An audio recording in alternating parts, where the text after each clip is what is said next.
ஓம் ஸ்ரீ குருப்யோ நமஹ. ஸ்ரீ மகாபரிவாஜனம் மகாபரிவாஜனம் மகாபரிவாஜனம். இன்றைக்கி தெய்வத்தின் குரல் பாகம் 5 சங்கர சரித்தம் என்ற தலைப்பில் பெரியவா சொல்கிறத மேலே வாசிக்கிறேன். இது பக்கம் 972 ஆரம்பிக்கிறது. வியாசருடன் வாதமும் ஆயுள் நீடிப்பும்.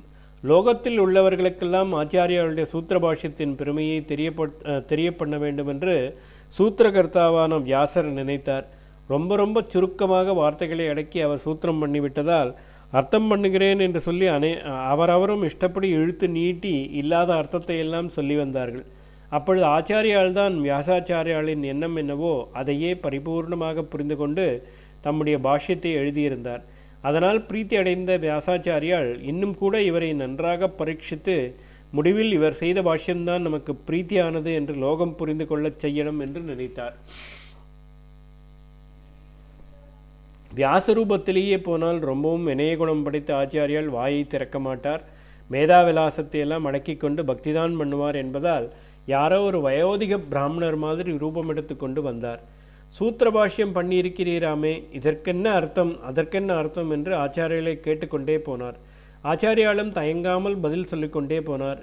இவர் என்ன அர்த்தம் சொன்னாலும் அவர் உள்ளூர சந்தோஷப்பட்டு கொண்டே அதெல்லாம் இல்லை, இப்படித்தான் அர்த்தம் என்று எதையாவது சொல்லி ஆட்சேபித்தார். அவர் சொல்வது பொருந்தாது என்று ஆச்சாரியால் விஸ்தாரம் பண்ணி வாயை அடைப்பார். ஒரு விஷயமாக வாயை அடைத்தாலும் அவர் இன்னொன்றை பிடித்து கொள்வார். அப்புறம் விதண்டாவாதமாக எல்லாம் கூட பண்ண ஆரம்பித்தார். விதண்டாவாதம் என்பது அவ்வளவு சரியில்லை. விதண்டை வேறே வாதம் வேறே.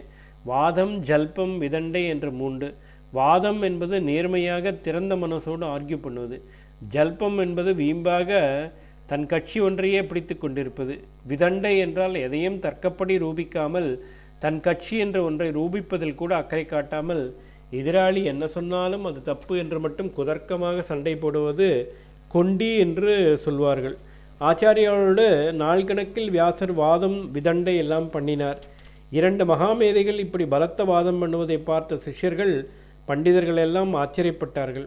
சிஷ்யாளுக்கு அப்பப்போ அடித்து கொள்ளும், யாரடா இந்த கிழவர், நம் குருநாதரையே ஜெயித்து விடுவார் போலிருக்கே என்று. அப்புறம் இவர் ஆச்சாரியால் டான் என்ற பாயிண்ட்டுகளை கொடுக்கும்போது இந்த கிழம் என்னதான் பண்ணி பார்த்தாலும் ஆச்சாரியாளிடம் ஜம்பம் சாயுமா, மண்ணைக்கு அவ்வாமல் போக முடியுமா என்று உற்சாகமடைவார்கள். ஆச்சாரியாளுக்கு சளைக்காமல் இன்னொரு மனுஷர் வாதம் பண்ணுவதா, இவர் யாராயிருக்கும் என்று பத்மபாதர் நினைத்து கொஞ்சம் ஞான திருஷ்டியினாலேயே பார்த்தார். அட, வேதவியாச பகவான் அல்லவா வந்திருக்கிறார் என்று தெரிந்து கொண்டு விட்டார்.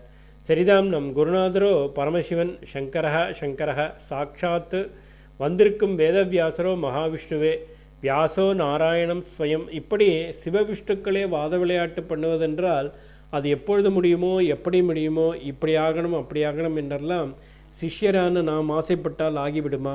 இங்கே நாம் ஒன்றும் பண்ணிக்கொள்வதற்கில்லை. நாம் ஏதாவது மத்தியஸ்தம் பண்ணி முடிகிற விஷயமா இது? அவர்கள் தெய்வங்கள், நாமோ அடிமை கிங்கரர். சங்கர பகவானும் நாராயண பகவானுமே விவாதம் நடத்துவதாக ஏற்பட்டிருக்கும்போது கிங்கரனான நாம் என்ன செய்வது?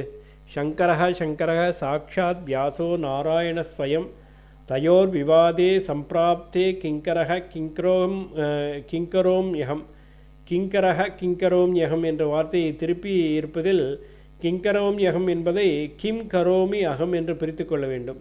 நான் என்ன செய்வேன் என்ற அர்த்தம். இப்படி ஸ்லோகமாக சொல்லி 2 பேரையும் பத்மபாதர் நமஸ்கரித்தார்.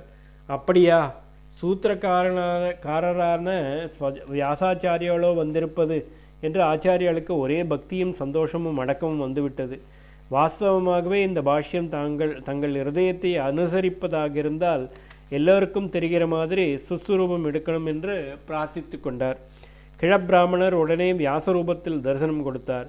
ஆச்சாரியாளுக்கு நிரம்ப அனுகிரகம் செய்து லோகத்தில் நேர்மையாகவும் கொண்டி வழியிலும் யார் என்னெல்லாம் ஆட்சேபித்து சொல்ல முடியுமோ அதற்கு மேலே நாமே சொல்லி அத்தனைக்கும் உன் பாஷ்யம் பதில் சொல்கிறது என்று காட்டவே இப்படி வந்தேன். இந்த பாஷ்யத்திற்கு என் பூர்ண அங்கீகாரம் உண்டு என்றார். ஆச்சாரியால் தாம் எழுதினதையெல்லாம் அவருடைய பாதத்தில் வைத்தார். தங்களுடைய அங்கீகாரம் கிடைத்துவிட்ட பின் நான் செய்ய எதுவும் இல்லை. தங்கள் அனுக்கிரகத்தில் இவை பிரச்சாரமாகிவிடும். இப்பொழுது எனக்கும் 16 வயசு பூர்த்தியாகிறது. 8ஐ 16 அதுவும் முடிகிறது. யதாஸ்தானம் திரும்புவதற்கு அனுமதி தர வேண்டும் என்று கேட்டுக்கொண்டார். இல்லை, அப்படி பண்ணப்படாது. புஸ்தகங்கள் எழுதிவிட்டாலும் சிஷ்யர்களால் அவை பிரச்சாரமாகிவிடும் என்றாலும் அது மட்டும் போதாது. புஸ்தகமும் சிஷ்யர்களும் பண்ண முடியாமல் உன்னால் தான் முடியும் என்பதாக சில காரியங்கள் இருக்கின்றன. நீயே தேசம் பூராவும் போய் நேரில் வாதம் நடத்தினால்தான் வழிக்கு வரக்கூடியவர்களாக அநேக பண்டிதர்கள் சித்தாந்தக்காரர்கள் இருக்கிறார்கள். அதைவிட முக்கியமாக உன் சொரூப தரிசனம் அவர்களுக்கும் சர்வஜனங்களுக்கும் கிடைக்க வேண்டாமா? புஸ்தகமும் சித்தாந்தமும் பிரச்சாரமும் வாத பிரதிவாதமும் இருக்கட்டும், அவை பண்ணுவதெல்லாம் விட பெருசாக உன் தரிசனமே பண்ணிவிடுமே. ஜனங்களையெல்லாம் சந்தோஷப்படுத்தி சுத்தப்படுத்தி நல்ல வழிக்கு கொண்டு விடுமே. ஆனதினாலே 8ஐ 16 கொண்ட நீ இன்னும் 16 வருஷம் இருக்க வேண்டும். பரதகண்டம் முழுவதிலும் திக்விஜயம் பண்ணி உன்னைப் போல திக்விஜயம் செய்தவர் எவரும் இல்லை என்னும்படியாக பண்ணி தர்மோத்தாரணத்தை பூர்த்தி செய்ய வேண்டும் என்று வியாசர் சொன்னார். இவர் சங்கர சாட்சாத்து. அவர் நாராயண ஸ்வயம் என்றாலும் கூட அவதாரத்திலே மனுஷர் மாதிரி அடங்கியிருக்க வேண்டும் என்று காட்டுவதற்காக வியாசாச்சாரியால் பிரம்மாவை கொண்டே ஆச்சாரியாளுக்கு இன்னும் 16 வருஷம் ஆயுசை நீடிக்க நினைத்தார். பிரம்மாதானே ஜன்மா தந்து இத்தனை ஆயுசு என்று எழுதுபவர். பிரம்மாவும் அப்படியே அங்கே தோன்றினார். திரிமூர்த்திகளும் சேர்ந்து விட்டார்கள். முதலில் சிவனின் வரத்தால் ஆச்சாரியால் 8 என்ற ஆயுசை பெற்று 16 கொண்டார். இப்பொழுது விஷ்ணு பிரம்மா இருவரும் இன்னொரு 16 கொடுத்தார்கள். ஈஸ்வராவதாரத்திற்கு நான் என்ன ரூல் பண்ணுவது? இஷ்டப்படி எவ்வளவு காலம் வேண்டுமானாலும் இருக்கலாம் என்று பிரம்மா சொன்னார்.